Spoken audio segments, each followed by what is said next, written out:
things in the future will be less expensive if you price them in Bitcoin. Yes. Houses are getting less expensive in Bitcoin. Cars are getting less expensive in terms of Bitcoin. Yes. Pizza. Yes. Right? Yes. I mean, what was it? In 2010, cost 10,000 Bitcoin to buy 2 pizzas. That's right. Right? Now, so things get less expensive over time when you think about it if you save in terms of Bitcoin. Yes. And you can simply make that choice to hold your savings, some portion of your savings in Bitcoin, and you can think about your buying and selling decisions in terms of Bitcoin, right? It's a whole new way to look at opportunity cost.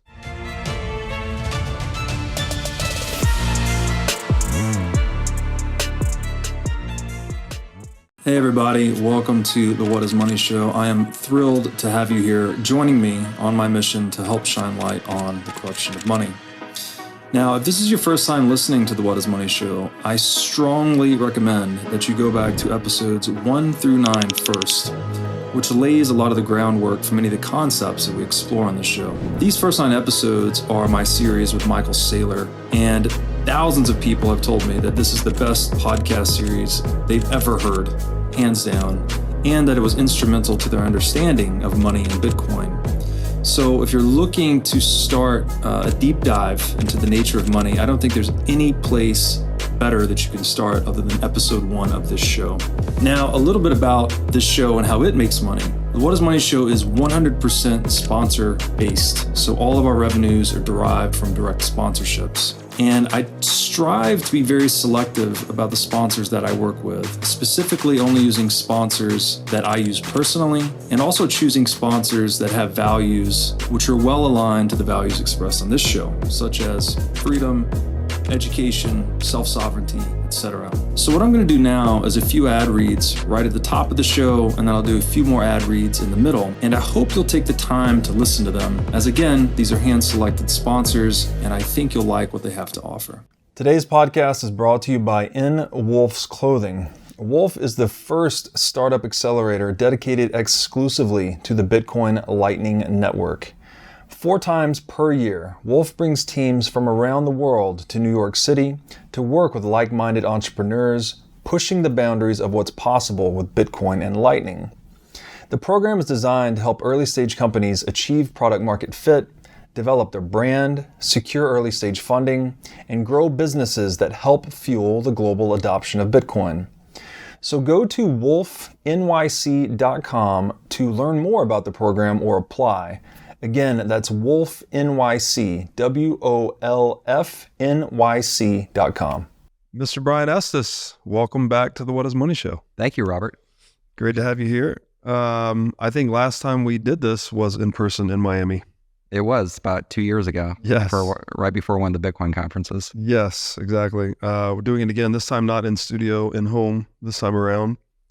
Just by way of quick reintroduction for you, you are the Chief Investment Officer of Off the Chain Capital, and you are also the lead executive producer of the God Bless Bitcoin documentary. Maybe we could just start with that, actually. What is the God Bless Bitcoin documentary about? And you were just telling me your moment of inspiration for it. Yeah, so I guess it was probably 3 years ago. You authored a book, maybe it was 4 years ago, you and Jimmy and a few other authors, called Thank God for Bitcoin. I read that and it just sparked some curiosity because that's the Christian view of Bitcoin. And I was just curious, like, I wonder what the other world religions say about this. So started doing some exploration and looked at, talked to some Jewish rabbis and some Muslim clerics and Buddhist monks and Hindu swamis, and it came very, very clear, that the world's religions kind of say the same thing. And so we thought we'd make a documentary. I'm not a good writer, but I'm a visual learner. So I talked my wife into allowing us to allocate some time to make this documentary called God Bless Bitcoin. So it's basically about how the current monetary system is unjust and that Bitcoin could be a solution for that. We go through the FUD, that, the fear, uncertainty, and doubt that's propagated about, from the media and through governments about Bitcoin, and then we dive into the moral and religious case of why the world should be on a Bitcoin standard. And so we learned a lot. We've been working on this for 2 years. We hired a Emmy-nominated filmmaker to help us with this. All in, we were anticipating like a $2 million budget, but we ended up doing 60 interviews all over the world, and we've put about $1 million of graphics and animations in the movie. So we're like $4 million into this in 2 years. So we're ready to get it out. And, the goal is not to make money off of it. The goal is to maximize viewership. And so we're working through that model to make sure that it's a good balance between, generating some revenue to pay us back versus, maximizing the eyeballs on it. So that's great. What is the distribution going to look like on that thing? So documentaries usually go through a company called Gravitas. Okay.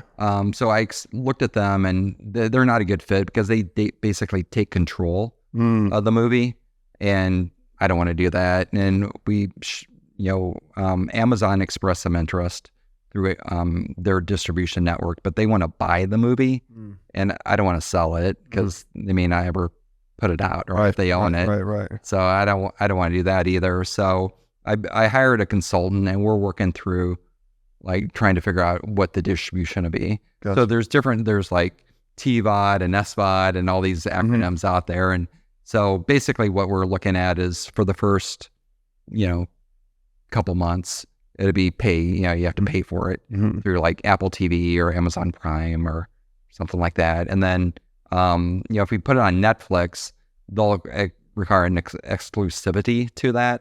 I don't want to do that either because I want it everywhere. Yeah. Because, they only have, I think, around 200 million subscribers, but there's 7 billion people around the world that would have access to this information. So we're just trying to figure out what the mass distribution mechanism is. So is self-publishing on YouTube and all? We could do that. Yeah, that'd be down the road though, because that's basically free. We could put on YouTube with commercials. Can't you charge it on YouTube though? I've seen like the documentary Fantastic Fungi. I think that's what they ended up doing. They self-publish on YouTube, but you have to pay for it. Yeah, that's what we're doing. We're putting on different platforms to. The number one criteria is that we don't want it to be exclusive to that platform. So to maximize reach. Yeah, we want to maximize reach. Yeah. Interesting. So I imagine you learned a lot going through this documentary. In the book, Thank God for Bitcoin, we really looked at Bitcoin as honest weights and measures, which is something that's spoken about often in the Bible. But there's this other concept of, let's just go through it, right? The different moral and religious aspects of Bitcoin. Thou shalt not steal. Yeah. So what is it about the current monetary system that violates the commandment of thou shalt not steal? Okay, so you mentioned honest weights and measures. So we have a Catholic priest in the movie, Father Sirico. He runs the Acton Institute up in Michigan. And he's been a very prominent spokesman for sound money for 30 years. And so he actually went to the Dallas Fed, I think, back in the 1990s, gave a speech about how the Fed's being unjust because their money, the money's not sound because they keep printing more money. And so that goes back to that, unequal weights and measures. So basically it's like having your thumb on the scale. And that's the way he explains it. Or another way he explains it is diluting the wine with water. Yes. Right. Yes. So, you could think about our purchasing power when we take our time, our energy, and our talent to create dollars. Yep. And those more dollars get printed in the future. That dilutes the purchasing power of our time, energy, and talent that we put in before. Right. And so that's the same thing as diluting the wine with water. Yes. You're diluting the potency of the wine with the water, and it's the same thing as diluting your current dollars with future dollars. Yes. And so that's unjust weight and measure.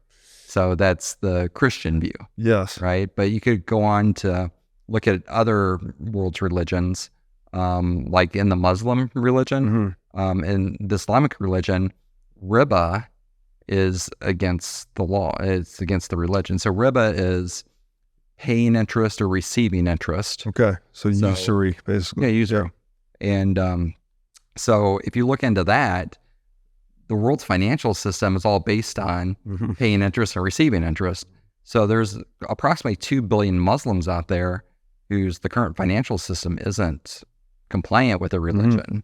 And so you look at Bitcoin, and Bitcoin is compliant with the Muslim religion. In fact, there was a Saudi cleric just a few weeks ago, 90-year-old Saudi cleric, that put out a paper explaining how Bitcoin is, compliant because it doesn't violate riba. Right. And so we explore that too in the movie.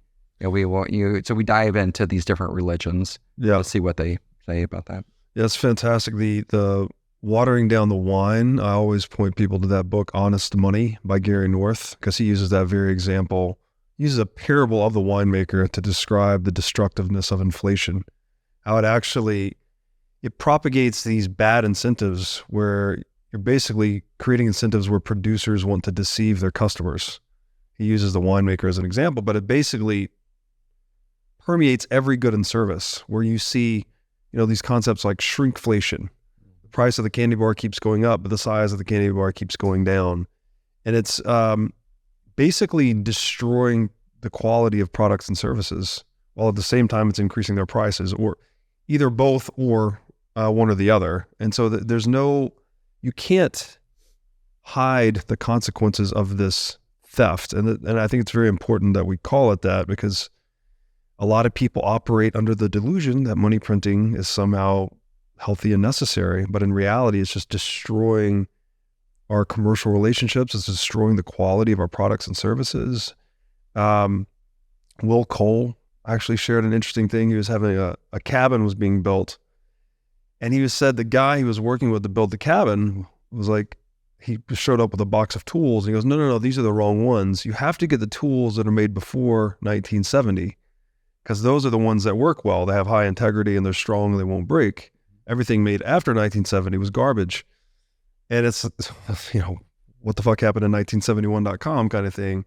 Maybe it's not that direct of a relationship, but there's definitely, at least what I've noticed, things that are like modern furniture even, it's cheaper, it's not as high quality, it's not as integral, and there's some relationship there to the debasement of the money, because basically producers don't have an incentive to maintain their customers across time. It's just all about these short-term profits in the interest-laden economy. Yeah, and it's obvious too. I mean, just a few months ago, I went to Panera Bread to get some chicken noodle soup, and normally, it's high quality soup, and I got it, and they were using brown chicken and instead of the white chicken meat, right, like they used to. Right. So it's still chicken noodle soup. Yes. But the quality goes down. Because they want to keep the same price. That's right. And so they're using lower quality materials. Yes. In the neighborhood I live in, there's a lady down the street who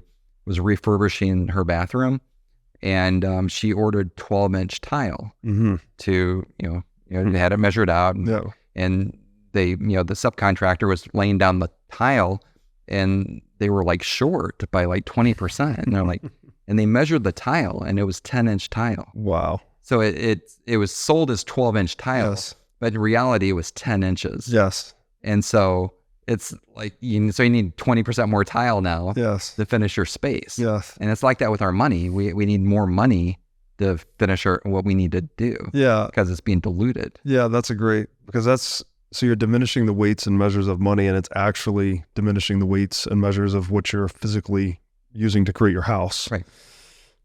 So it's a really bad thing, but the tricky thing about explaining it to people is there's this weird, I call it a cognitive optical illusion, because they see the prices of houses going up, the prices of equities going up. And it seems like inflation is good because prices are going up. But in fact, you have to invert the thinking. It's like, no, the unit of economic perception is actually going down. So it's not that the house is more valuable or more useful. It's just that the dollars you're using to buy it are being depreciated. Right. And people are getting raises now too, right? So like if your boss gives you a 5% raise, Right. but your cost of living went up 10%. Right. You're actually 5% in the hole. Exactly. So, and so people are feeling good, like I'm making more money, but then at the same time, they're feeling like I can't keep up. Yes. Like, why am I working so much? I'm working more hours, and it's harder and harder to live. Yeah. On paper, they think they're doing better, but in reality, right. And so you see that manifested in, credit card balances are at $1.6 trillion now. Student loans are over $1 trillion. Payment or loans on automobiles are over $1 trillion. It's just, people can't keep up. So that's going into debt. Yes. To keep up their lifestyle. And yes, that's not sustainable over time. No. Again, not to like point blame anywhere. This is just the incentive system itself, because if dollars are being depreciated over time, then it's prudent actually to borrow stronger dollars and pay back weaker dollars. It is. So people are just falling into this incentive trap, and that, it fragilizes everything, right? Because if there is an economic shock, you lose your job or whatever it may be, well, you're much closer to living paycheck to paycheck the more indebted you are. That's true at the individual level, corporate level, whatever. And so we're unnecessarily fragilizing the economy through this excess of debt. And it's all rooted in the nature of the money. Yeah, and I don't want to use a triggering word, but it's almost a form of slavery. Yeah. If you think about it, it's not like like slaves were 200 years ago, but if I spend my time and effort and talent to create dollars, and I have to pay 40% in taxes, I'm 60% free and I'm 40% a slave. Exactly. Right? I'm not 100% a slave, but and then you add on to that debt, and then you become a slave to the banks. Yes. Because you have to, because you borrowed money. Yeah. And eventually what happens, you don't have choice in your life. Right. Because you have to take this job, and you have to take the abuse from your boss, and you have to take you have to take it, because you don't have choice in your life to quit your job. You don't have the flexibility to go be a free person. Yeah. No, it's a great point. It is a triggering word that I myself have used in some of my writing. It's not chattel slavery, right? It's not as explicit, but the fact that it's more implicit, I think, allows it to be perpetrated and normalized at a much larger scale. So, and because if you boil it all the way down, like, if your tax rate's 100%, then 100% of the fruits of your labor are being stolen. That is a slave. So it's like, at what percent of the fruits of your labor being stolen are you not a slave? Right. Maybe it's a trigger word. Maybe we need a different term for the continuum rather than the discrete slave, not slave. There's a spectrum in between, but it's the same principle, right? It's the fruits of your labor being stolen, your time being stolen. So whatever you want to call that, it's the same thing. It's just it's a difference in degree, not kind, basically. I haven't done the math on that, but just think about it. Just try to calculate the number of hours that it takes to pay your taxes and pay your debt. And multiply that times millions and billions of people around the world. Yeah. Where does that time and energy go? It's going somewhere. It's being taken from me, and it goes somewhere. Yeah. Who's benefiting from that? Yeah. The banks benefit from it. The government benefits from it. Yeah. So I don't think it's a fair system. And, how this ties into Bitcoin is, Bitcoin can't be diluted. Right. 21 million. Right. It's capped. Yes. So if you store your time and your energy and your talent in Bitcoin, you have some, certainty that it's be the same amount in the future. Yes, exactly. Yeah, it is a triggering topic. I've gone round and round with many people about it. The piece I wrote, Masters and Slaves of Money, did quantify some of it. I think between 1980 and 2020, the Fed alone, basically by taking the annual expansion of M2, dividing it by the average hourly wage rate, you could quantify the hours stolen through money printing.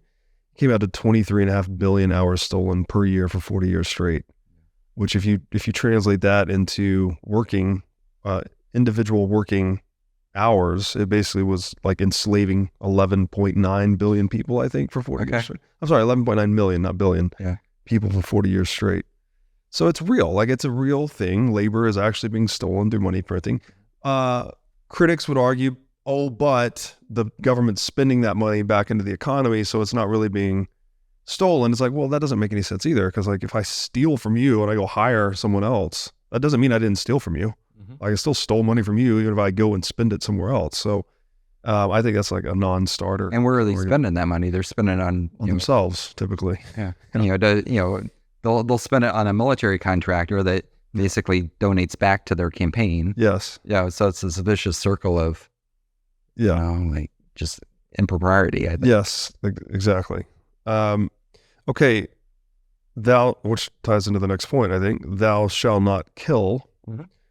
Another connection I don't think many people understand. How is money printing related to warfare? And to what extent do you guys go into that in the film? Yeah, so this was an important part of the film for me to address. We've talked about this before, but when I was 16, car wreck, left my legs paralyzed. So the last 40 years, I've had to deal with a body that's not fully functional, right? And when I see military people come back from wars and conflict and, their bodies are injured, I feel for them, right? And so, I think there's a better way of conducting, our differences instead of having war and hurting people. And so, Bitcoin helps solve that problem. And so what I mean by that is if you take, we take our time, energy, talent, earn money, government taxes it, and then they go and they spend that money on these, what I think are unjust wars. But then in addition to that, they print more money, which silently steals from us through inflation. And they use that money too. So a great example I give is, if the government came to you and said, Robert, I want 30% of your net worth, and we're going to go to some foreign country and kill people with it, you'd probably say, I'll opt out of that. I'm trying to give you 30% of my net worth. Right. But what the government does, what they've done over the past 4 years, they printed 30% more US dollars, and they conducted wars with those. Yeah. And so basically they did it without your permission. That's right. And so you still have that same $1,000 balance in your checking account, but that $1,000 balance will only buy you $700 worth of goods today. Exactly. Yeah. So they stole it, and you just don't recognize it. Yes. And so that's the point in the movie, that through inflation, through printing more dollars, they're able to go do these wars. And if we were on a Bitcoin standard, then they wouldn't be able to do that. You're not going to give the government your Bitcoin to go do wars. And that's the way it used to work.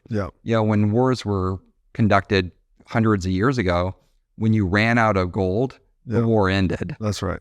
Right. And so now the wars don't end. We have everlasting wars because they just keep printing more and more money. The war in the Middle East has lasted for 20 or 30 years. That's right. It's just never ending. So and we when I ran the numbers, this was years ago, but at the time, let's say this was in 2020, we had the cost of the war on terror, quote unquote war on terror, which is really just this imperialistic campaign by the U.S. in the Middle East. I think it was $2.5 trillion at the time. By coincidence, we had printed $2.8 trillion in that exact same time frame. So it's like we printed the whole cost of the war, which means we robbed savers to go and blow up people in the Middle East and serve the interest of defense contractors, oil industry, whatever, politicians. And to your point, it's all being done without permission. So how can we think that we have any semblance of democracy or participation in the political process when one group can just print money and go do whatever they want without your permission? It's not, it undermines the entire principle of democracy, in my opinion. Well, it does. I mean, in Bitcoin fixes that. Bitcoin is the currency of peace, because if you can't print the money, if you can't print more Bitcoin, then the government can't conduct the war. Yes. So once the world is on a Bitcoin standard, then I think the world will be more peaceful. Yeah. And it's a long, it's not going to happen next year or 5 years from now, but as this transition from a fiat experiment that we've been on for 53 years, we go back to a commodity-based monetary system, we were on commodity-based money for 10,000 years as humans. Yeah. And it's just the last 53 years we've been doing this fiat. Yeah. And fiat means by decree. Yeah. So it's an experiment we've been going through for 53 years that's failing. Mm-hmm. And once we return to a commodity-based system, and I don't think we're about going back to gold. Yeah. I think we're going to Bitcoin as our next commodity-based monetary system. Then the world will be a more peaceful place in the future. Yeah. The by decree, I think if we say that in a more colloquial way, it's do as you're told or else suffer the consequences kind of thing. It's like, that's not obviously a good mode of social organization. You wouldn't organize your romantic life in that way, right? Like you need consent when you date and all of these things.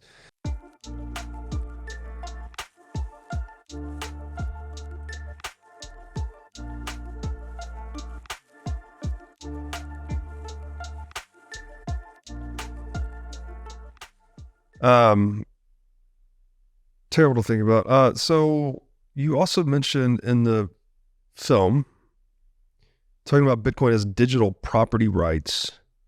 I guess first of all, what are property rights in the scope of this description, and how does it fit into the context of the film? Yeah, so we got this from the Jewish rabbis. Mm-hmm. So Rabbi Lapin, he's in Pennsylvania, Mm-hmm. and Rabbi Karras. So Rabbi Karras is called the Bitcoin Rabbi. Mm-hmm. That's his Twitter handle. So if you guys want to follow him. But this is a point they wanted to make in the movie, because if you look at Jews around the world, they were kicked out of Syria and Spain and different countries over the last hundreds and thousands of years. And when they were kicked out of those countries, they had to leave their property behind. They had to leave their land behind and their buildings and their businesses. And, they couldn't take anything with them. Mm-hmm. And so, Rabbi Lapin makes the point, wouldn't the world be a better place if they could have taken their digital wallet with them? For sure. Right? Or if they could have memorized their recovery phrase in their head, Mm-hmm. so they could leave one country, go to a next, and still have their wealth in their head. Yeah. And Bitcoin allows you to do that. I rarely hear people talk about, Bitcoin. You could hold Bitcoin in your head. You don't need a digital wallet. Right. Yeah, you don't need a physical device. If you memorize your 10 words, Mm-hmm. your recovery words, and I think most people can memorize 10 words, Mm-hmm. you could carry your Bitcoin in your head, and no one could ever steal that from you. So, and no one would ever even know you had it either. Yeah. So, so that's the point they wanted to make, that digital property rights, help people. Yes. If you need to leave, one of the guys at Swan, he got, his family had to leave the Soviet Union. Mm-hmm. They had to leave everything behind. Yeah. And he makes that point too. Yes. If we could have had Bitcoin back then they could have taken their wealth with them. Yes, 100%. Giving refugees or potential refugees the ability to leave with their purchasing power or some of their purchasing power. Not only does that empower people to start a new life elsewhere where they're going to be treated better versus starting from zero, as is typically historically been the case, but I think it also is the war machine that's coming their way. There's less to take, right? If they've gotten rid of things and they've sold it and they've moved on, well, then there's less of a carrot, let's say, to that war effort.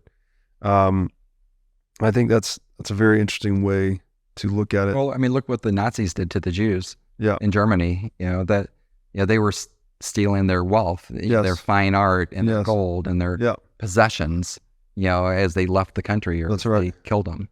Yeah. So, and they were increasing that tax rate too, right? At first it was like 50% of whatever they tried to take out of the country. I've heard so many interesting stories about this. Yeah. They kept increasing the tax rate to leave with whatever wealth. And so I forget who this was. It was a Jewish guy. He had his wife fashion coat hangers out of precious metals. And so she basically stocked her closet, and that's how they got precious metals out of the country. So people had to get more and more creative with how to get their purchasing power out of the country, basically. I had a conversation recently with Saifuddin, and he takes it a step further, saying that we have such a preoccupation with land and owning land precisely because we've never had, or we haven't consistently had, a sound store value asset, which makes sense, right? Like a lot of people, versus holding their savings in dollars today, will hold real estate instead, because you can't what do they say? Own land. They're not making any more of it. So he thinks that by virtue of having access to something like Bitcoin, that our obsession with owning land might actually be dissipated, and we wouldn't have quite so many territorial disputes just by virtue of people being able to own something that's not easily confiscatable, but is highly portable. Yeah. You don't have to put all your savings in the land. You can put it in, in some of this digital property or digital money as well. I think that's an interesting way to think about it. Like one of the other points the Rabbi Karras wanted to make too is about, it's called the Histashowitz. Okay. So hopefully I'm saying that correctly. But basically, it's a chain of descent in the Jewish religion. Mm-hmm. And so he compares that to a blockchain, actually. So, the rabbis, they provide the node and the proof of work to verify this chain of descent. And so he says it's very, very similar to a blockchain. And so he makes that connection between the Jewish religion and blockchain technology. And, I think that was an important point. The word religion comes from the term religio, which actually means to link back. And so I always thought that was an interesting parallel to, what a blockchain is, right? It's basically linking back to the what's the originary block called? Genesis block. So yeah, maybe not religious in the sense of belief in a higher power as we traditionally conceive it, but there definitely is a linking back element to Bitcoin and to religion itself. You mentioned also in the film Buddhism as a decentralized religion based on algorithms. I would love to hear. Yeah, the only thing I really knew about Buddhism before doing this movie is I took a religious studies 101 class in college and just learned the basics. But when we interviewed, one of the Buddhist experts out in San Francisco, he made it very clear. Buddha, the Buddha himself is not like the God. He's just there as a figure, but the religion itself is decentralized. There's no one with power in the Buddhist religion.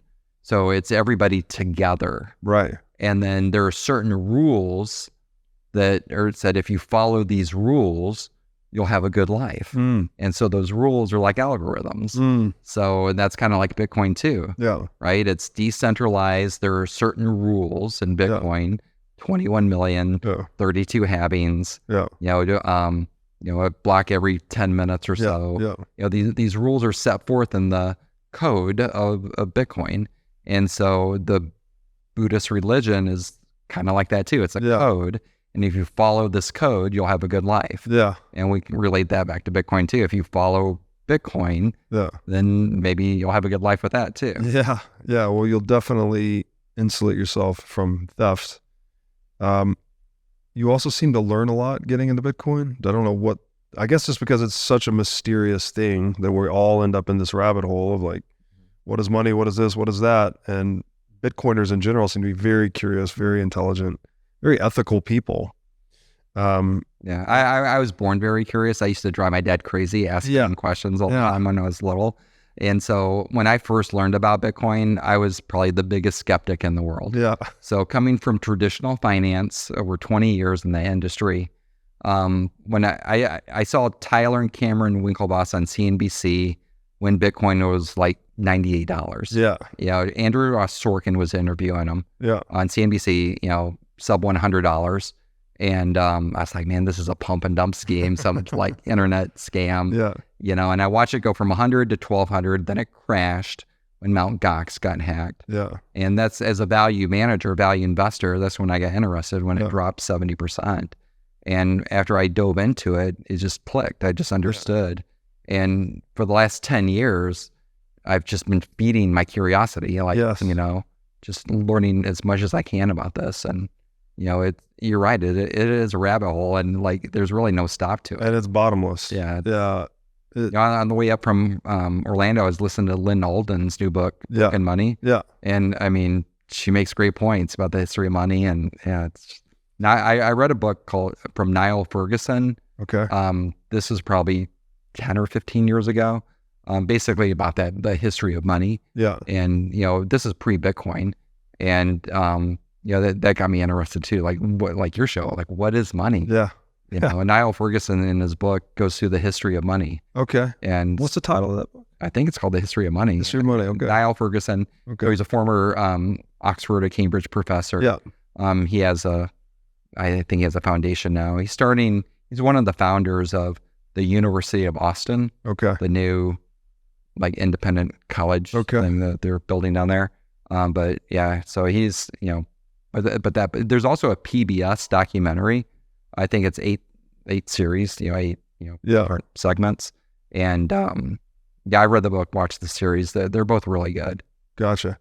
I was the same way as a kid, by the way, just incessantly asking my mom questions. And I think she got really tired of it and was like, you just have to go read now. So, which is good. She got me into reading early, but Bitcoin has been so satisfying to me in that respect because I just get to completely like ask as many questions and nerd out as much as I want. And somehow it always ties back into Bitcoin. I don't know how that is, but it is strange and intellectually satisfying at the same time in that it's kind of limitless. It's a limitless place to channel your curiosity. You never find the bottom, which is wonderful. Okay, you also talked about, you mentioned this earlier though, the Hinduism, the ultimate goal is moksha? Moksha.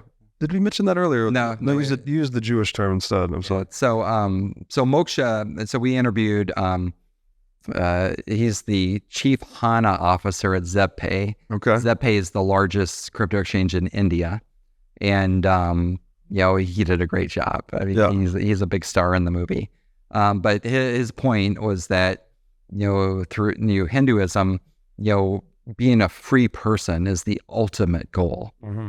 Freedom is the ultimate. Yeah. Like it's the highest value. That's the highest you can get is freedom. And Bitcoin allows people to be free. And so we explain that in the movie too. We go through, the Hindu religion and how it helps people be free and how Bitcoin relates to that. Yeah. If you are a business owner or manager, you should know these three numbers: 36,000, 25, and 1. 36,000 is the number of businesses that have upgraded to NetSuite by Oracle.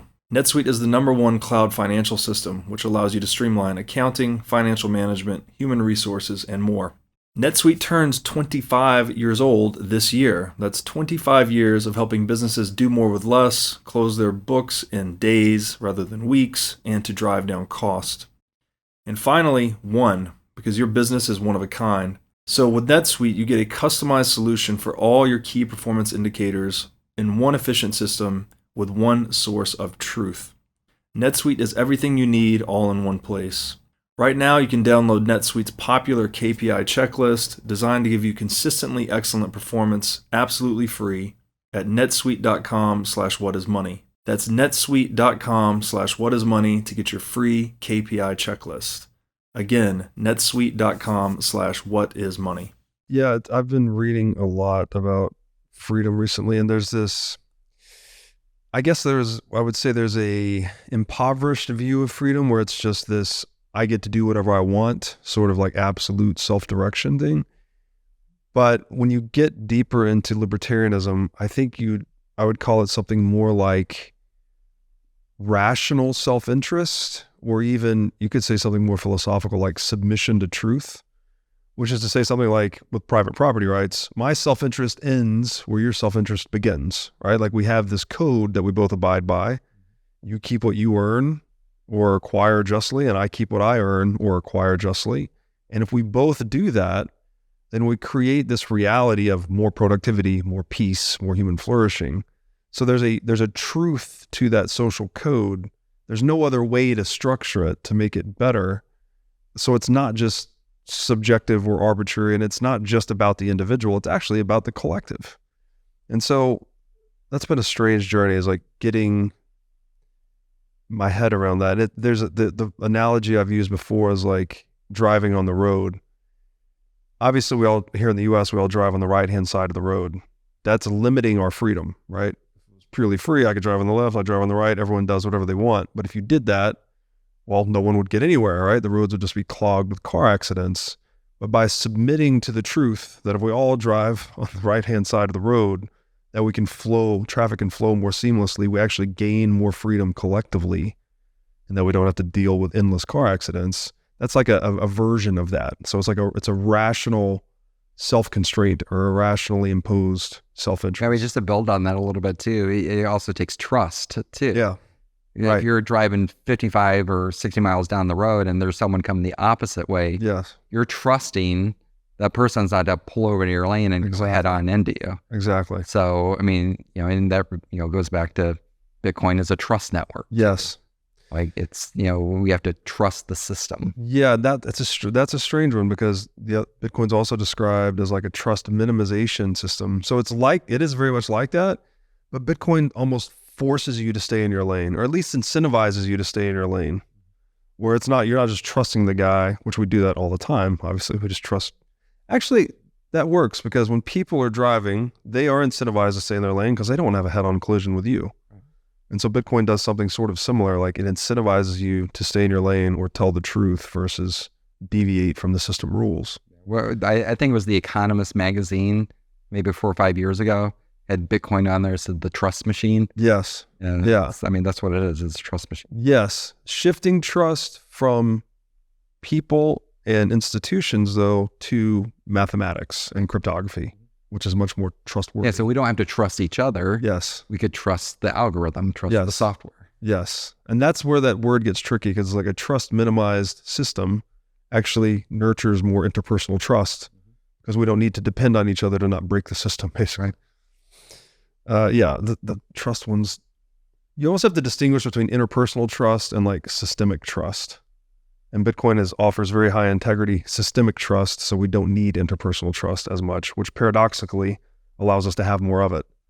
Yeah. Oh, I mean, if you want to dive into that, I mean, you go back to when we as humans developed, we live in tribes of 100, 150 people. Mm-hmm. So you could trust the people in your tribe. Yeah. Because if they did something that was untrustworthy, right, they were kicked out of the tribe. Exactly. Right. So, but as we grew into cities and countries and more people, it's hard to trust a stranger, right? Because you don't have that the reputation. The reputation that follows. So what used to happen, hundreds of years ago, you would get a letter of someone would give you a letter to take with you, like Benjamin Franklin, like introductory letter, and you'd go to a different country and someone is vouching for you, right? So that creates that trust.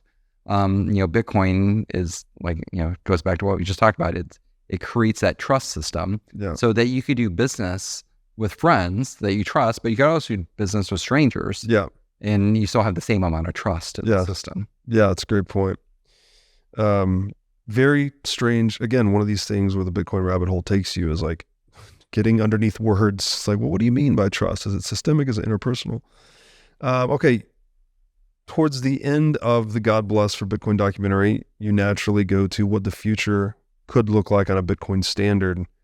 Without spoiling the ending, what would you say the future looks like? Yeah, I think the consensus is that, eventually the fiat system is, diluted so much that fiat dollars are in fiat euros and fiat yen. They're just not worth anything in the future. Yeah. So eventually, I kind of explain it like, if you think about Bitcoin as being a black hole, it sucks in the value.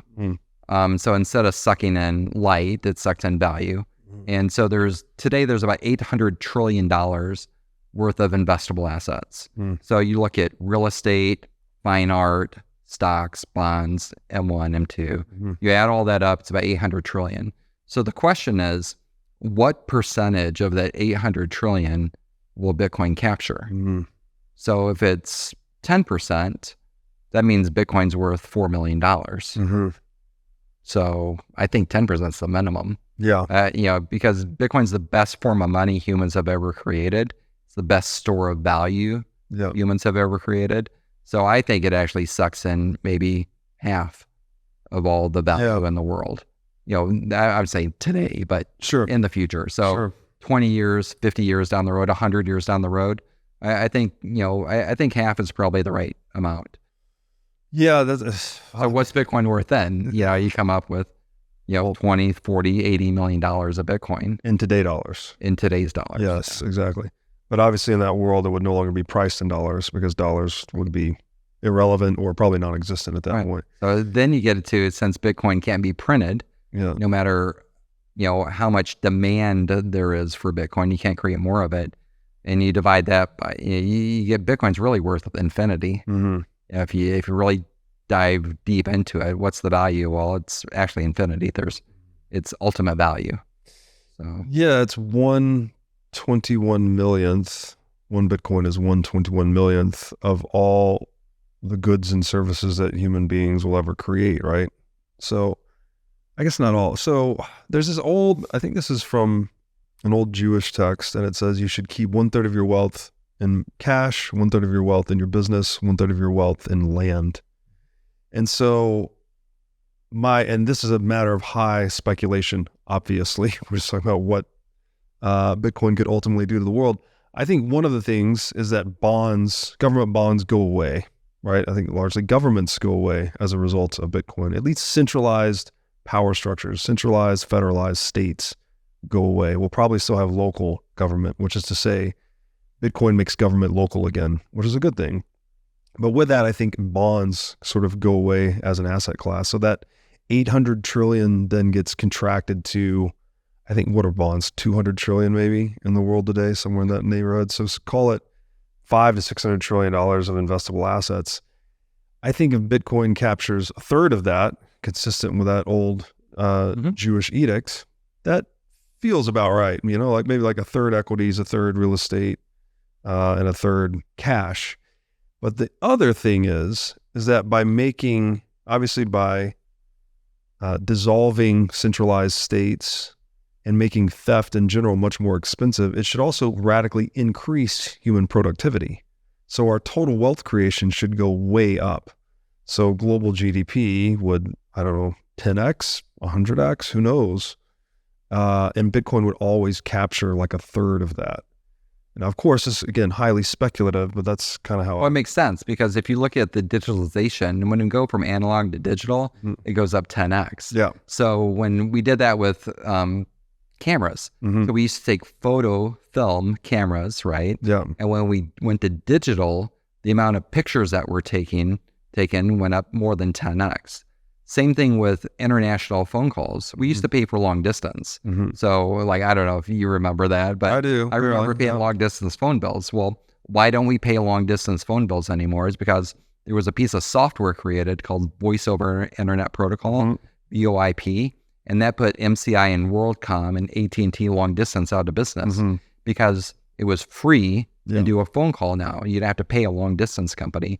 So when we went from copper cable long distance phone calls to internet phone calls, the amount of international and long distance went up exponentially. Yes. So whenever you go from analog to digital, when we go from analog money to digital blockchain Bitcoin money, the productivity is on skyrocket. Yes. So we've been restricted by this fiat system, and so you can even go back like 400 years ago.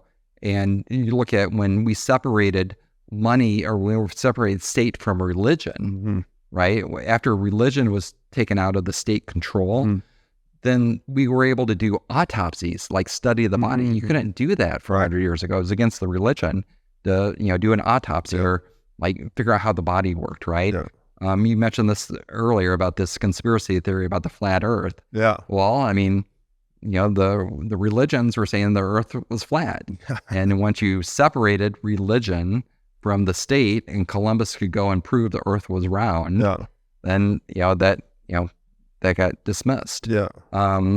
Sir Isaac Newton, proved, about the stars, the sun is the center of our solar system. Yeah. The Earth isn't the center of the solar system.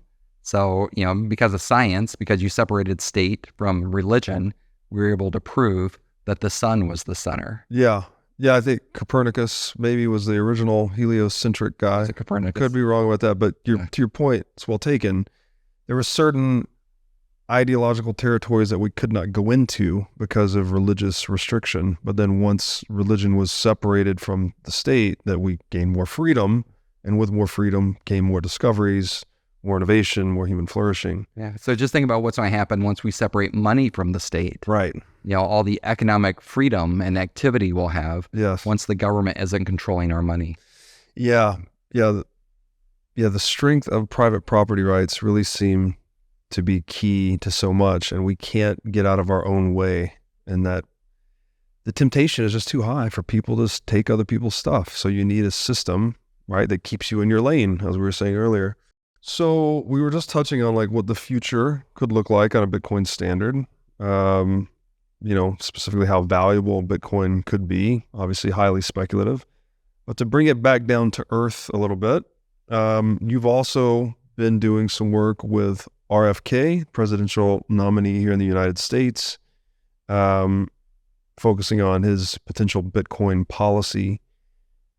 One aspect of which is why he would make the conversion of Bitcoin to US dollars tax-free. And there are a few different angles to this that I was hoping you could share with us. Sure. Yeah. So just to make it clear, I'm not a spokesman for RFK. Yeah. I'm not part of the campaign, but I was asked to help with the policy around Bitcoin. So, it was David Bailey, Perry Ann Boring, and I. We helped develop the policy around, for RFK. So one of the ideas that we proposed was that you make Bitcoin tax-free. So the conversion from Bitcoin back into dollars would not have a taxable ramification. So there's a couple reasons for that. So one of them is the right to privacy. So right now, if you sell Bitcoin, you have to report it to the IRS and tell the IRS what you bought the Bitcoin for, what you sold it for, and how it was spent. So there's no right to financial privacy with that system. So by making Bitcoin tax-free, now you've restored the right to privacy, right to financial privacy. Right. So that's one reason. Another reason is it puts us on a level playing field with other countries where Bitcoin's already tax-free. So Germany, Singapore, Hong Kong, Switzerland, Portugal, Bitcoin's tax-free. When we say tax-free, you're basically saying you're legally recognizing Bitcoin as a usable currency. Sure. Right. Yeah. Okay. Yeah. So in Germany, they use the euro, and so not all the European countries, identify Bitcoin as tax-free, but Germany is one of them. So is Portugal. And so if you have a euro or you have Bitcoin and convert that into euros, you don't have to report that to the German government as the taxable income. And so in Germany, you could use Bitcoin as currency. You could spend it without having to report that to the government. And so, we need to be on that, the United States of America needs to be on that level playing field, because we're giving Germany and Singapore, Switzerland, Portugal, these other countries an advantage over the United States. And so, we need to catch up with them. Yes. And so that's the second reason. And then there's the reason for, you have to think about, we have Bitcoin ETFs today. So BlackRock, Fidelity, all the, asset manager, Franklin Templeton, they're accumulating a lot of Bitcoin today. So if you create a financial incentive to hold Bitcoin directly, like you and I could self-custody or hold it at Coinbase or wherever you want to hold your Bitcoin at. If you hold Bitcoin directly, then that's tax-free. But if you hold Bitcoin through an ETF through BlackRock, BlackRock's a security. So that's taxable if you realize a gain on your taxable ETF. So by creating tax-free structure for owning Bitcoin directly, you create that financial incentive for us to own it directly. So it keeps the Bitcoin out of the hands of BlackRock and out of the hands of the asset managers, and keeps it decentralized rather than a centralized control of asset managers. And I think that's protects Bitcoin over the long run. So a financial incentive to self-custody and distribute ownership concentration versus everyone buying it through an ETF, basically. Yeah. And so, by creating that financial incentive to do that, I think it protects Bitcoin, keeps it decentralized, and, instead of concentrated in the hands of the asset managers. Yeah, it's a great point. And then it also is just, acknowledging Bitcoin's utility as money, right? Like it doesn't make sense to charge a capital gains tax every time you move in and out of Bitcoin, whether it's into another currency or another good or service, because that's what the purpose of money is, right? Is to be the medium of exchange. If you tax it every time it moves, you're creating unnecessary friction in the network. Well, that's why they're doing it. Right? Of course, that's why they're doing it. But it's, again, one of those things that's just hamstringing human productivity. It's like, just let people choose whatever money they want for their transactional purposes. Like you said, right to privacy, well, right to free speech, right to free expression. Why don't we have the right to choose whichever way we want to express ourselves monetarily, right? Either in terms of saving or spending. And it's whatever mediates the exchange successfully. It doesn't make sense, I think, to tax that.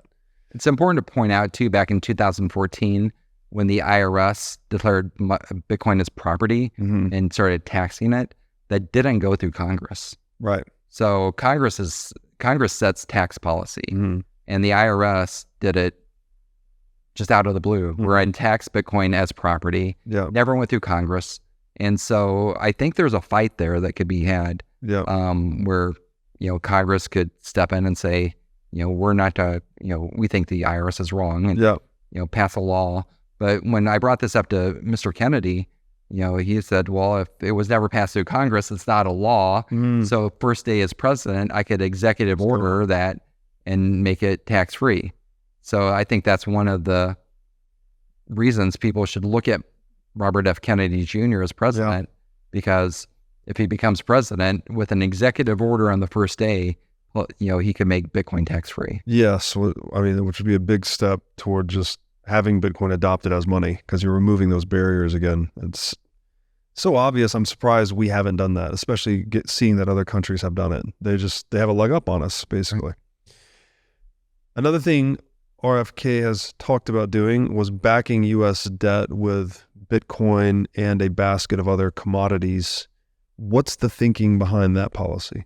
Yeah, so when I was meeting with him in Memphis, he was telling me the story about black neighborhoods and how they're struggling right now because of interest rates. It's post-COVID. Interest rates are up, so business went down. And then with interest rates being high, they're having a hard time, meeting their debt obligations. And I mean, just kind of out of the blue, I said, well, there's a way to fix that pretty easily. And, he's like, being curious. He was like, how do you do that? And I was like, well, you lower interest rates. I mean, the best way to do that is start backing our debt with something of value. And so if you go pre-1971, before we went off the gold standard, when the government issued out debt, or when anybody issued out debt, it was repayable in dollars. It was also repayable in gold. There was a gold covenant built into the debt. And so you could change the covenants of the debt. Right now, when the U.S. government issues out bonds, it says that in 10 years or 20 years or whatever the term is, we will pay you back in dollars. It doesn't have to be like that. That's right. You could change the covenant and say, we'll pay you back 99% in dollars and 1% of it in Bitcoin. Yeah. And so if you issue out a $10,000 bond, you could put $9,900 of it in dollars and take $100 of that and buy Bitcoin with it. And in 20 years, what's that $100 of Bitcoin worth? Right? So maybe it's worth more than $100 in the future. And so if you back our bonds with a percentage of Bitcoin, then it creates more demand for the bonds, which if demand goes up, then the yield goes down. The price goes up, yield goes down. So it lowers interest rates by backing our debt with Bitcoin. And so you can't go from 0 to 100, but you can go from 0 to 1%. And then the next year make it 2% and then 3%. And if you do that for 100 years, so if you think about 100 years from now, our bonds are backed 100% by Bitcoin.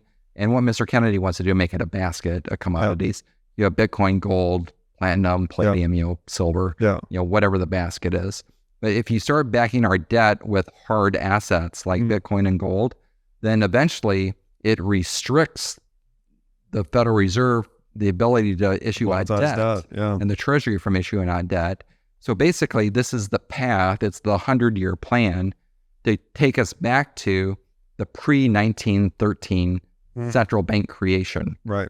And so if we can go back to before the central bank was created, if you think about it back then, pre-central bank, we didn't have a federal income tax either. That's right. So there's all sorts of ramifications to restricting the money printer. Yes. And one of them is lower taxes. Yeah. So I think that if we sit, if Mr. Clinton comes in, sets forth the 100-year plan to back our debt gradually over time with hard assets, it not only restricts us, the ability to borrow money, but it also reduces taxes in the future, which makes us more free, like we talked about earlier. Absolutely. They could also offer mixed different types of bonds, right? Couldn't you have like the 90-10 Bitcoin US dollar bond? You could have this basket of commodities and then just kind of let the market sort it out. Presumably people would favor the bonds that are backed with actual commodities or substantial assets, because that's there's a much higher degree of confidence that you're going to get repaid in something substantive versus just printed dollars, which you have no idea what the value of those things are going to be at the time of repayment. This would also create more demand for commodities and Bitcoin, obviously, as those commodities and Bitcoin are purchased to back these bonds. So it seems like it's attacking it from both sides, right? You're sort of reducing demand for US dollars and increasing demand for these commodities. And it just sort of unwinds the entire central bank scam over time. Yeah, we mentioned this earlier that, for 10,000 years, we as humans we used commodity-based money. Yeah. So it used to be salt and stones and like wampum and things like that. And then, gold and silver naturally appeared as we naturally opted into the gold and silver system because it was the best form of money, we could create. And now Bitcoin is, in my opinion, the best form of money humans have ever created. So I think we eventually opt in. I think it's just natural. We as humans will naturally opt into this Bitcoin system once people understand it. Yeah. And right now, only about 1% of the world understands it. But as the other 99% of the world, through work that you do, through your podcasts and my wife calls it Bittangelizing.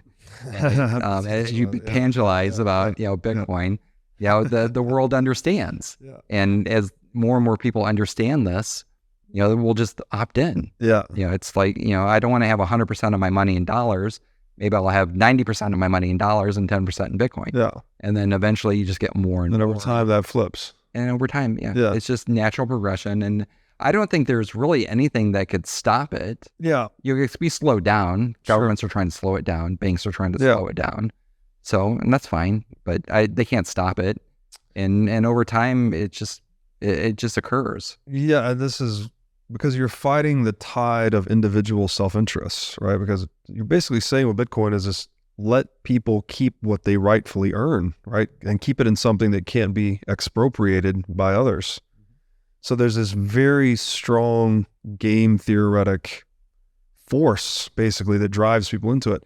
And although I agree that the bitvangelizing and the podcasting, like these things help spread the message, I still think, kind of ironically, the ultimate evangelizer for Bitcoin is going to be the state, right? The more they print money, the more they try to regulate, confiscate, control, like the tighter they grab, the quicker individuals slip between their fingers into Bitcoin. It's like, because people don't like to be controlled or robbed or manipulated. So as you try to apply that pressure, they figure out Bitcoin, right, as a means of self-preservation. I think Justin Trudeau was the best Bitcoin salesman ever invented, right? Right. I mean, a couple of years ago when he was cracking down on the Canadian truckers, confiscating their bank accounts. Yeah. I mean, which was just declared unconstitutional, I heard the other day. Yeah. I mean, he was the best Bitcoin salesman we've ever had. Yeah. So. Yeah. Yeah. And China, I mean, so many things. China outlawing Bitcoin mining, right? The longest time there was the FUD about, all of Bitcoin mining's coming out of China. Bitcoin is like a Chinese psyop or something. And then what happens? China outlaws Bitcoin, hash rate goes down, 40% in 6 or 8 months. Those miners get unplugged, shipped elsewhere, plugged back in. Hash rate is now rebounded, 400 or 500% since then. All-time highs. Decentralized hash rate outside of China, but hash rate's now at a new all-time high. And so every time the state, this is where we do sound like we're in a cult when we say everything's good for Bitcoin, but every time the state tries to harm Bitcoin, it proves that it's anti-fragile by like becoming stronger or hardened through the hostility. And I don't know, it's hard to imagine what can be done to stop it. So where do you think that hash rate's coming from? It can't be the public miners that we know about. I mean, a lot of it's from that, but I think I really think there are countries or militaries that are mining Bitcoin right now. I would imagine so. I mean, because it's not a difficult thesis to absorb. That's right. Like if anywhere you have energy production that's not being sold, well, you should plug in a miner. Otherwise, you're just letting cash burn, basically. So, especially in centrally planned economies where they've built all this excess energy capacity. I'm thinking like the Three Gorges Dam in China, all these ghost cities they have. That's because they centrally planned all that, right? There wasn't a demand for it. That's why they built all of this, and it's uninhabited, it's unused. Well, what's the perfect complement to that is you can now sell all of that energy into the Bitcoin mining network. So I would imagine, again, speculation, I don't know, places that have had excess expansion of energy production capacity due to central planning are probably figuring out, oh, well, we don't have anywhere to sell this energy now, but we can mine Bitcoin instead. And to your point, we've seen hash rate. I'm going to throw this out there. Just I don't know how to figure this out, but maybe one of your listeners does. But if you look at the U.S. Navy, and they retire their nuclear ships and submarines, right? So there's a nuclear power plant on those. You could easily co-locate, when these ships are retired, right? They're mothballed. You could easily take those mothballed ships, put some Bitcoin miners on them, put those out in sea somewhere, and be mining Bitcoin with that nuclear reactor, right? And I don't know how to track that, but looking at the hash rate tells me that there's military power mining Bitcoin right now. Yes. And I don't know where it's coming from, but that seems a pretty logical place, like taking these nuclear reactors that are mothballed and reactivate them and go out there and mine Bitcoin. And if you look at 7% of the Bitcoin network, it goes to a un-KYC'd wallet. So that's a government. Yeah. That's a government mining Bitcoin, put it in their un-KYC'd wallet, and it's 7% of the network. That's $20 million a day of electricity. Wow. So you have to be pretty big entity to afford $20 million a day of electricity. Yes. So I think it's government. It's some government out there taking their unused, their mothballed electricity and mining Bitcoin with it. That's a fascinating thesis. Makes a lot of sense. And I would say too that if that story is ever corroborated or confirmed, that's going to trigger a gigantic arms race by every other country in the world, right? If it was determined the U.S. were doing that, every other superpower in the world would be like, holy shit, we have to also go do that now. And that's, again, back to the game theory. It's like every time you see someone else making use of this money or this network in a way that's advantageous to them, it's an incentive for you to take it more seriously, whether it's you as an individual, as a company, or as a nation state. Right. And Jason Lowry, he, in his book Soft War, which you can't get anymore, by the way. Yeah. So, Soft War, read that. I mean, that spells out the incentive for militaries to go out and be Bitcoin miners. It's a way to protect cyberspace. Just like the Air Force protects the air and the Navy protects the seas, Bitcoin protects cyberspace. Yeah, it's fascinating thesis of his. He's been on the show a number of times, and his book is banned, so there's a good signal to go out and read it. Okay, looking at, you mentioned the Bitcoin ETFs earlier, which has been all of the Bitcoin news in recent weeks. What does this mean? What did the launch of the Bitcoin ETFs mean for financial advisors and RIAs, which are registered investment advisors? Is that what that stands for? What did the launch of these products mean for these people? So, like I mentioned, I come from this industry. So for over 20 years, I was a stockbroker, institutional asset consultant, an RIA, learned through Schwab at the time. I exited the industry in 2014 when I learned about Bitcoin. But what it means is that now that there's an SEC, approved vehicle that allows people to get exposure to Bitcoin directly. So you can do it through BlackRock, Fidelity, Grayscale, Franklin Templeton, Bitwise is a good one out there. And so Invesco is another one. So, it gives people the ability to get exposure to Bitcoin through the ETFs. And so whereas they couldn't do it before because of either self-custody rules or they weren't comfortable with Coinbase or a custodian, now they can do it through a SEC vehicle. So we have to thank Grayscale for doing this, first of all.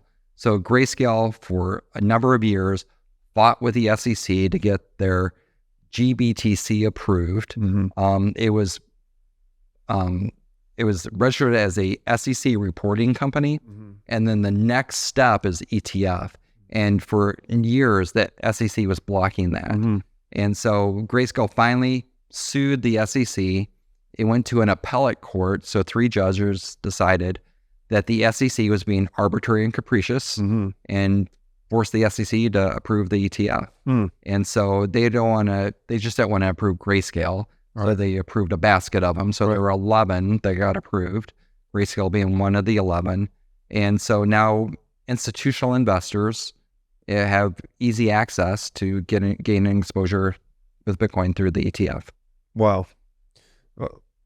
That's a real win for Grayscale because they were also raking in 1.5% fees, right? Well, they were at 2%, and they lowered it to 1.5%. Yeah. So now there's a total bifurcation on the market. Yeah. So Grayscale is the GBTC is the largest, most liquid ETF out there. They have about 550,000 Bitcoin today in that fund. So it's, if you need to buy $1 billion worth of Bitcoin or $10 billion worth of Bitcoin, you could do that through the Grayscale GBTC. If you want to try to sell $1 billion of Bitcoin through the BlackRock one, the market's not there. Right. There's only $2 billion in BlackRock. So the market's not liquid enough. So what's the market looks like today is you have Grayscale on one end, and you have the other 10 on the other end. The other 10, they're competing on fees. Right. So it's basically a race to the bottom for fees. Much lower fees. The lowest fee out there is Franklin Templeton at 0.19%. Right. Bitwise, Fidelity, BlackRock, they're all around 0.2%. So there's not that much difference between them. But then you have Grayscale out there at 1.5%. Right. So why would anyone pay 1.3% more per year? And the reason you would pay that is because you don't liquidity. Yeah, you need the liquidity. You don't want to, cause a dislocation in the market when you try to sell a large block of your Bitcoin exposure. But we're seeing massive outflows from GBTC into these other ETFs, right? Due to that fee imbalance.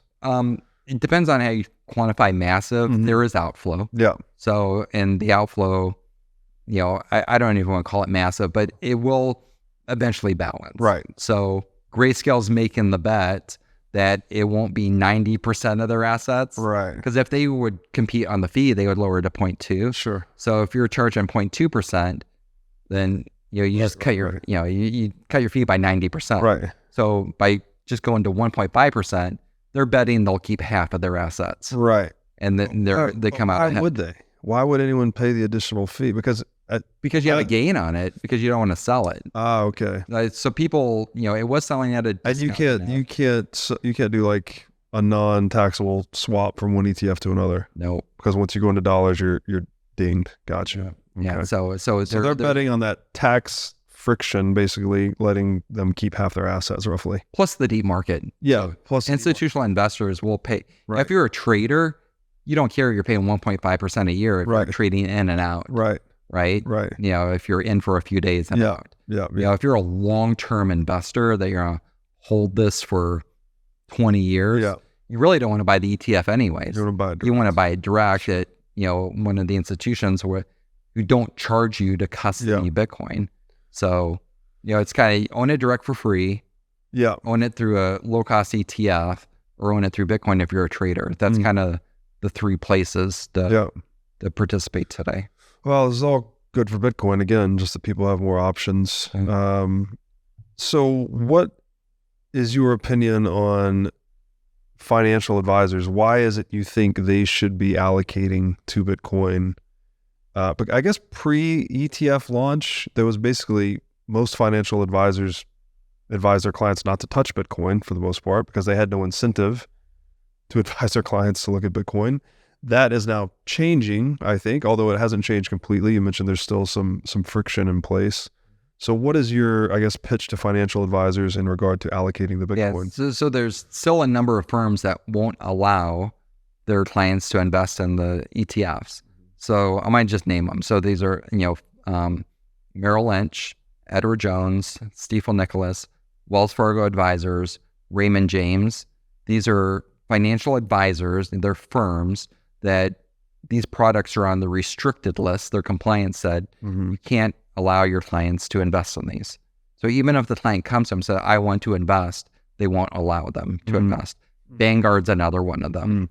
So whereas Fidelity, Schwab, independent RIAs are, kind of free to do what they want. Some of them are making allocations to them. But my point to the financial advisors who listen to this show is you need to look at the data. And the data shows that adding a small amount of Bitcoin to a diversified portfolio increases the Sharpe ratio, increases the risk-adjusted returns. Right. And this goes all the way back 6 years ago. In January of 2018, the Federal Reserve Bank of St. Louis put out a white paper. And in their white paper about Bitcoin, it said that it could be used to diversify portfolios, and it had a benefit to portfolios to add a small amount of Bitcoin to do that. And the reason they're saying that is because Bitcoin is valued differently than stocks and bonds are valued. So stocks are valued as PE ratio or price to book. Bonds are valued based on credit risk, interest rates, and other factors. Bitcoin's valued as a network. You could use Metcalfe's law to value Bitcoin. Bitcoin's also valued on what's called a stock to flow model. And so you can use scarcity to value Bitcoin. So since Bitcoin's valued differently than bonds and stocks, when you add a small amount of that to your portfolio, it reduces the correlation. Right. And when you do that, it increases the Sharpe ratio. Right. Increases the risk-adjusted returns. And so BlackRock, a few months ago, put out a paper, and it's what's called the efficient frontier. So this is the optimum amount of Bitcoin in a portfolio. And so when they used to run efficient frontiers, you would say stocks versus bonds. Yeah, Where do we, the 60-40, right? If you throw Bitcoin into the mix, what's the efficient frontier of Bitcoin with stocks, bonds, and Bitcoin? And BlackRock, this isn't like some podunk investment firm. This is BlackRock, the largest asset manager in the world. They say the optimum amount of Bitcoin in an investment portfolio is 84%. 84% Bitcoin, and the other 16% should be in stocks and bonds. And so naturally, no one's going to put 84% of their money in Bitcoin. But this is one of the reasons I think Larry Fink got so excited and totally flipped from being a Bitcoin skeptic to being one of the biggest salesmen of Bitcoin in the world today, is because he finally looked at the data. And that's all I'm asking financial advisors to do. If you're a financial advisor, if you're a fiduciary, if you're a CIO of an endowment or foundation, and you've ignored Bitcoin for the last 15 years, take a look at the data. The data doesn't lie, and just, educate yourself so that you could do a good job and be a good fiduciary for your clients. That is some very pragmatic bit evangelizing you just did there. 84%, that's incredible. 80. So, and just Google BlackRock, efficient frontier, Bitcoin 84, and it'll pop up. Wow. So we've gone from the traditional 60-40, which is supposed to be like the best efficient frontier. But by introducing Bitcoin, that 60-40 gets crowded out down to 16%. And Bitcoin's the other 84. That's incredible. So I guess Bitcoiners aren't so psychopathic then. No. It's just, that's what we ride all along. Okay, Bitcoin adoption. All right, so one of the ways Bitcoin is described is as the internet of money.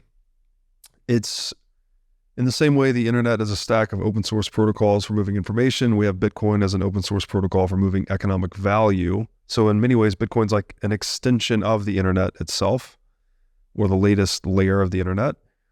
How do you see Bitcoin adoption mirroring internet adoption, or is it faster? Is it slower? What is the relationship between the adoption curves for the internet? So we can go back to the 90s, right? 90s, the 2000s, 2010, and you see the adoption of the internet. When you overlay the adoption of Bitcoin over that, Bitcoin's growing much faster, than the internet did back in the 90s.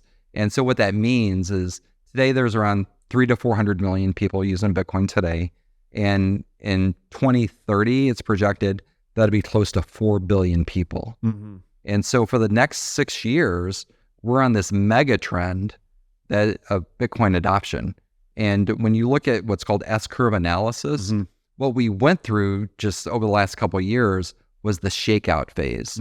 So the shakeout phase is what happens when the unproductive, useless, or business models that don't work fail. And so we saw those fail.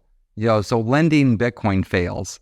So leveraging Bitcoin, borrowing Bitcoin fails. So you look at Celsius, BlockFi, Genesis, a number of other firms that were in that business failed because those business models don't work. Right. And so that was FTX. That was the shakeout phase. Okay. Now we'll have the consolidation, and where we're at today is in the United States, U.S. households are around 50% exposed to Bitcoin. 50% of U.S. households today have some exposure to Bitcoin. And so over the next 6 years, that's going to go from 50% to 90%. And so that's unstoppable. We're in this mega trend of mass adoption. And, the next 6 years look really good for Bitcoin because we have the ETFs now. You have direct ownership. You can buy Bitcoin through Venmo, through PayPal. And so we have these exit ramps off, built, so we could exit the fiat system. And so if we look at what happened a year ago when Silicon Valley Bank failed and a number of other large banks failed, Bitcoin skyrocketed. That's right. And those banks were failing. So I think what's going to happen during the next round of bank failures, that I think is going to happen because of commercial real estate, problems that are coming up. I think as the banks fail, people are exiting, and Bitcoin is the safety net for most people that are out there. Yeah, the adoption curves, they make a lot of sense so you consider like the adoption curve for the telephone was a certain degree of steepness, but the internet was a much more steep or rapid adoption curve because a lot of the internet infrastructure was built on the back of telephone infrastructure, like the transatlantic cables and all of these things. So it would stand to reason that the Bitcoin adoption curve would be even more rapid, right? Now that we have all this internet infrastructure in place. And I think that's basically what we're seeing, right? The Bitcoin has been, it's the fastest growing asset in human history, but it's also one of the steepest adoption curves of any network-based communications technology. And so on that S-curve, which basically looks like it's flat, and then it gets really steep, and then it flattens out again at the top. You have kind of like early adopters, then early majority, late majority at the top, flattening out again. And you think we're right at the base of that inflection point? All right. So Bitcoin was invented in 2009. It took 10 years to go from 0% adoption to 10% adoption. Okay. So between 2009 and 2019, we went to 10% adoption. So right now we're at close to 50%. And I'm talking about in the United States. Worldwide, it's like 1%. And this is by population, right? So obviously, I look at households. But we're way under 50% in terms of total addressable market. Like what do you mean by that? Bitcoin's $1 trillion asset. It could we're not right. We're talking about just U.S. households. So the Biden administration a year and a half ago put out their study, and it said that there were 41 million Americans who own Bitcoin. But that data they were using was 2 years old. So it's really closer to 60 million today. There's 130 million households. So, you could back, Coinbase has 80 million accounts. Yeah. Robinhood is the third largest Bitcoin wallet in the world. And, we know they have millions of users. You could add up all the users and you get close to 50% of US households have, exposure to Bitcoin. And so if it took 10 years ago from 0% to 10% adoption, then what S-curve means, it takes the same amount of time to go from 10% to 90%. Okay. So 2019 to 29 to be 90%. Wow. And we're at 2024 Yeah. and we're at 50%. So we're halfway up the S-curve already. Wow. We're past the inflection was 2019. Gotcha. And now we're halfway up the steep Right. part. And in another 6 years, we'll start leveling off again. Where do you expect market cap to be in 2029 if we're at 90%? So if you use the stock to flow models, Plan B model, I think it's true. He's calling $10 million. Very controversial. Yeah, $10 million of Bitcoin in 2029, 2030. Wow. Kathy Wood at ARK, she's saying 1.4 million is her conservative number. Yeah. So I think somewhere between 1 million and 10 is probably the range. Wow. Fantastic. I also made the very controversial public price prediction for Bitcoin. I think I said 12.5 million by 2031, but the dollar would be so inflated at that point that it would only be $1 million in 2020 purchasing power. Okay. So, a loaf of bread would be what like $60 in that world, something like that. So again, speculation, we'll see, but it all depends on too how much money the government, I'm not saying money, how many dollars the U.S. government prints too. Yes. Because that's what you're denominating Bitcoin exactly. in dollars. Exactly. So even when you say something, it sounds outlandish, like $12 million Bitcoin, but the question you always have to ask yourself is how much purchasing power does each one of those dollars have? Right. Because if milk costs $100 a gallon, well then $12 million sure ain't what it used to be. Yeah. I mean, let's go back 8 years.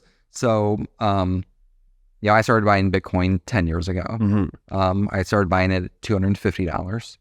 I thought I was really smart and, it hit $1,000 and I sold 50 Bitcoin at $1,000 to go buy my Mercedes that I parked right out here. It's a 2016 E550 Mercedes that's worth $2 million now. Right? My 8-year-old car is worth 50 Bitcoin. In Bitcoin. 50 times 40,000 is 2 million, right? And so, and what's it actually worth? That's probably $16,000, right? Or 10,000. It's all beat up. It has 100,000 miles on it. But I'm not selling that car. Yeah. Right? I'm just not selling it. So, but if you think about it, so I spent 50 Bitcoin to buy that car. Yeah. 8 years ago. I went and looked at a new Mercedes a couple months ago. Similar make and model, E450. Yeah. Actually, it's a V6 instead of a V8 like I have now. So I would say it's a lesser of a car. Yeah. Right. And that car cost me, would cost me if I buy it, would cost me 2 Bitcoin. Right. Yeah. Right. Sounds like shrinkflation. Right. So like the same car cost me 50, now cost me 2 Bitcoin. Right. It's actually 1.75. Shrinkflation in dollars, but hyper deflation in Bitcoin. Right. Right. So so the point is that things in the future will be less expensive if you price them in Bitcoin. Yes. Houses are getting less expensive in Bitcoin. Cars are getting less expensive in terms of Bitcoin. Yes. Pizza. Yes. Right. Yes. I mean, what was it in 2010? Yeah. Cost 10,000 Bitcoin to buy 2 pizzas. That's right. Right now, so things get less expensive over time. When you think about it if you save in terms of Bitcoin. Yes. And you can simply make that choice to hold your savings, some portion of your savings in Bitcoin, and you can think about your buying and selling decisions in terms of Bitcoin, right? It's a whole new way to look at opportunity cost. But probably when you bought that car in what year was it? 2016. You probably didn't realize how significant Bitcoin was at that point, I assume. Otherwise, I thought I made a good deal, right? Exactly. I bought it at 250. I sold it at 1,000 a year and a half later, right? Yeah. And many of us have stories similar to that, and we've all learned through the pain. And hopefully those that are listening to this can learn. you don't want to sell your Bitcoin, or you can learn the hard way. You can learn from us, or you can learn the hard way. You mentioned the adding Bitcoin to a portfolio. You mentioned 84% being the efficient frontier according to BlackRock, but you're mentioning here that just a portfolio for someone that's perhaps more conservative of 90% USD and 10% BTC had outperformed the S&P 500 over the past decade? So so Fundstrat is our data provider. Yeah. Tom Lee's company. Yeah. So I asked, that team to let's run the numbers. Let's see, if you don't want to, if you want to opt out of the stock market, opt out of the bond market. And the point of this is that, why do we need financial advisors in the first place? I used to be a financial advisor. People would come to me, what stock should I buy? Sure. What's the, proper asset allocation? Yeah. And I was like, well, why do you need stockbrokers anymore? Why do you need financial advisors when you have Bitcoin? Yeah. So, so let's figure that out. What's, how do we get the performance of the stock market Yeah. and not have the risk of the stock market? Yeah. And the way you do that is you have a portfolio of 10% Bitcoin and 90% in cash. Right. And so if you're 90% in cash, your volatility is very low. Yeah. And your Bitcoin's very volatile. But that portfolio of 90% cash, 10% Bitcoin, rebalanced annually, outperforms the stock market, outperforms the S&P 500 over the past 4 years, the past 8 years, and the past 12 years. And so I did 4, 8, and 12 because that's a full Bitcoin halving cycle, right? So Bitcoin has the reward of Bitcoin gets cut in half about every 4 years. Yeah. In reality, it's every 210,000 blocks. Yeah. And it takes 10 minutes to create a block. So that comes out to about 4 years. So about every 4 years. So I wanted to run the numbers every 4 years. That's a full cycle for Bitcoin.